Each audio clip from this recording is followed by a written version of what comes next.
मित्रों नमस्कार, जय हिंद। स्वागत है आप सभी का सामान्य अध्ययन के डिजिटल प्लेटफॉर्म में, जिसका नाम है उत्कर्ष विजन गोविंद सर। प्यारे से दोस्तों, आज जो है मैं आपके लिए लेके आया हूँ एक महत्वपूर्ण एडिटोरियल संपादकीय लेके आया हूँ, जिसका विषय है कानून का शासन। तो प्यारे दोस्तों, दैनिक जागरण के राष्ट्रीय स्तर के जो संस्करण है उसमें इस बात की जानकारी दी गई, सोचा कि मैं आप तक पहुंचा दूं, जो आपके एग्जाम के लिए बहुत ज्यादा इंपॉर्टेंट है। आप देख पा रहे होंगे, कानून का शासन माने कोरोना अपराध के रूप में मानव सेहत के लिए सबसे बड़े संकट से जूझते डॉक्टर और स्वास्थ्य कर्मियों पर हमले के साथ ही उनके बुरे बर्ताव जैसे घोर लज्जापद घटनाएं सामने आ रही हैं। तो इसीलिए कानूनी प्रावधानों को सख्त करने के अलावा कोई दूसरा उपाय नहीं है। तो प्यारे दोस्तों, महामारी अधिनियम में संशोधन करने की बात आप देख पा रहे हैं, ये बात की गई है। तो दोस्तों, मैं आपको बता दूं, बहुत इंपॉर्टेंट जानकारी मैं आपसे शेयर करना चाह रहा था कि मैं बात कर रहा हूँ, मैं से मतलब इस एडिटोरियल में मैं आपको जानकारी दे रहा हूँ, ईडीए की बात कर रहा हूँ। ठीक है, ईडीए का मतलब है एपिडेमिक डिजीज एक्ट की बात कर रहा हूँ। प्यारे से साथियों, तो मैं आपको बता दूं, महामारी बीमारी एक्ट अधिनियम जो है पुराना था, 1897 में संशोधन दोस्तों कर दिया गया है। और यहाँ पे मैं आपको बता दूं दो बातें भैया जी, ये 123 साल पुराना है, 123 पुराना है। और कैबिनेट के द्वारा इसमें जो संशोधन किया गया भैया, उसके लिए क्या लाया गया है, उसके लिए भैया जी अध्यादेश जारी किया गया है। और अध्यादेश को हम लोग कहते हैं ऑर्डिनेंस। ठीक है, अध्यादेश को हम लोग ऑर्डिनेंस। तो भैया आपको पता होगा कि संविधान के अनुच्छेद 123 के द्वारा भारत के जो राष्ट्रपति जी हैं, उनको इस प्रकार का अधिकार है कि वे जो है अध्यादेश जारी कर सकते हैं। तो प्यारे दोस्तों, जब ये केंद्रीय कैबिनेट के द्वारा इसको पास लाया गया है, तो भारत के राष्ट्रपति जी ने इस पे हस्ताक्षर भी कर दिए हैं। इस बात को ध्यान रखिएगा। तो यहाँ कॉम्बिनेशन बन रहा है, 123 साल पुराना है और 123 संविधान के अनुच्छेद के द्वारा राष्ट्रपति जी ने इस पे मंजूरी दी गई है। ठीक बात। तो भैया मैं आपको बता दूं, यहाँ पे इस अधिनियम के बारे में कुछ जानकारी शेयर कर दूं कि ध्यान रखेंगे भैया जी कि अब ये जिस प्रकार का अगर कोई अपराध होता है, माने कि जैसे डॉक्टर्स हैं, नर्स हैं, पैरामेडिकल के स्टाफ हैं, आशा हैं। दोस्तों, आशा के बारे में आपको पता होगा, ASHA आशा की बात कर रहे हैं, माने एक्रेडिटेड सोशल हेल्थ एक्टिविस्ट, माने ये भी एक प्रकार के स्वास्थ्य कार्यकर्ता हैं। अगर इनके खिलाफ कोई भी अभद्र व्यवहार करता है, गाली गलौज करता है, मारपीट करता है ना, इनको हिंसात्मक व्यवस्था से अगर गुजरते हैं, इनको हानि पहुंचाने का कोई प्रयास करता है, तो वह अब अपराध होगा। और कैसा होगा भैया, गैर जमानती अपराध के रूप में उसे शामिल किया जाएगा। इस बात को ध्यान में रखेंगे भैया, बहुत इंपॉर्टेंट जानकारी मैं आपको दे रहा हूँ। 1897 का जो अधिनियम है उसमें संशोधन किया जा चुका है। और इस बात की जानकारी किसने दी थी भैया, प्रकाश जावड़ेकर जी। ठीक है ना भैया, इसकी जानकारी प्रकाश जावड़ेकर जी के द्वारा दी गई है, जो कि इस समय केंद्रीय सूचना एवं प्रसारण मंत्री हैं। ठीक है भैया। अब मैं आपको बता दूं कि अगर कोई इस प्रकार का अपराध करता है, तो उसे जो है 3 माह की सजा से लेकर के 5 साल तक की सजा से गुजरना पड़ेगा। और इसमें जुर्माने का जो प्रावधान है वह 50,000 रुपए से लेकर के और 2 लाख रुपए तक के जुर्माने की बात है, अगर कोई गलत बुरा व्यवहार करता है। जो हमारे नर्सेज हैं, स्टाफ, डॉक्टर्स वगैरह हैं, मैं उनकी बात कर रहा हूँ। ठीक है, लेकिन भैया मैं आपको बता दूं कि अगर इसी प्रक्रिया में अगर कोई गंभीर अपराध बनता है, गंभीर माने जो है घायल कर देते हैं स्वास्थ्य कर्मी आदि को, गंभीर रूप से अगर घायल हो जाता है, तो 6 महीने से लेकर के भैया ध्यान रखेंगे, 6 महीने से लेकर के 7 साल तक की सजा का प्रावधान किया गया है।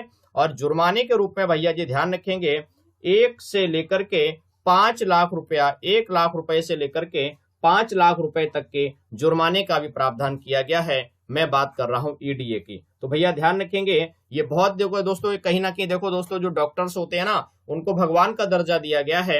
और अगर हम उन्हें ही मारेंगे, पीटेंगे, गलत बुरा व्यवहार करेंगे, तो ये ठीक बात नहीं है। सरकार ने प्रयास किया है उन्हें प्रोटेक्शन दिया जाए, उन्हें सुरक्षा दिया जाए। और आपको पता होना चाहिए भैया जी, अभी हाल ही में इस प्रकार की खबरें आ रही थी, माने इंडियन मेडिकल एसोसिएशन की अगर हम बात करें, इन्होंने सांकेतिक हड़ताल की बात करी थी। तो गृह मंत्री जी अमित शाह से मिलकर के वीडियो कॉन्फ्रेंस के द्वारा स्वास्थ्य जो संगठन थे उनसे बातचीत हुई। और फिलहाल ये जो है इनकी जो सांकेतिक हड़ताल थी उसको वापस ले लिया गया है। और सरकार ने ईडीए के द्वारा कानून को सख्त बना दिया है, जिससे अब हम ये कह सकते हैं कि स्वास्थ्य कर्मियों की सुरक्षा निश्चित रूप से मेंटेन हो पाएगी। ये बात भैया जी इस अधिनियम के द्वारा मैं आपको बताना चाह रहा था। और यहाँ पे मैं एक बात आपको और बता दूं कि जब हम संशोधन अधिनियम की बात तो कर रहे हैं, यहाँ एक बात समझने वाली और है कि जो पुरानी व्यवस्था थी उसमें आखिर ऐसा क्या प्रावधान था। तो मैं आपको यहाँ बता दूं भैया जी ध्यान से समझना है। वो प्रावधान कुछ प्रकार से भैया कि पहले अगर हम इस एक्ट की बात करें, मैंने आपको बताया ईडीए की बात करी है 1897 1897 का जो एक्ट था उसमें पहले क्या था, तो इसमें जो है भैया जी इसकी धारा माने इस अधिनियम की धारा सेक्शन 3 के अनुसार अगर कोई इसका उल्लंघन करता है, माने किसी गलत व्यवहार करते हैं, ठीक है ना, तो उस केस में जुर्माना लगाने का प्रावधान था। और यदि अपराध नहीं, अगर वह व्यक्ति नहीं मान रहा है तो इसे अपराध माना जाएगा और इस प्रक्रिया में जो कार्यवाही की जाएगी वह आईपीसी की धारा, भैया ध्यान से सुनेंगे, आईपीसी की धारा 1888 के द्वारा कार्यवाही की जाएगी। और अगर हम इस धारा की बात करें तो इसमें कुछ ऐसा दिया है कि सरकारी अधिकारी को ड्यूटी करने से रोकना, इसका प्रावधान आईपीसी में किया गया था 188 में। इसके अंदर क्या है, 1 महीने की सजा का प्रावधान था जो और 200 रुपए की जुर्माने की बात करी गई है। और जो अपराध था वो कैसा था, जमानती अपराध था भैया, ये बात बड़ी ही इंपॉर्टेंट है, इसको ध्यान से सुनना है, ठीक है। जमानती अपराध था। तो अब क्या किया गया है, अच्छा इसी में क्या है, अगर कोई जानलेवा हमले की अगर स्थिति आती है, जानलेवा हमला मतलब पुराने अधिनियम की बात कर रहे हैं, पुराने ईडीए की बात कर रहे हैं, एपिडेमिक डिजीज एक्ट की बात कर रहे हैं, तो उस केस में 6 महीने की सजा की बात की गई थी और 1000 रुपए का जुर्माना, ठीक है।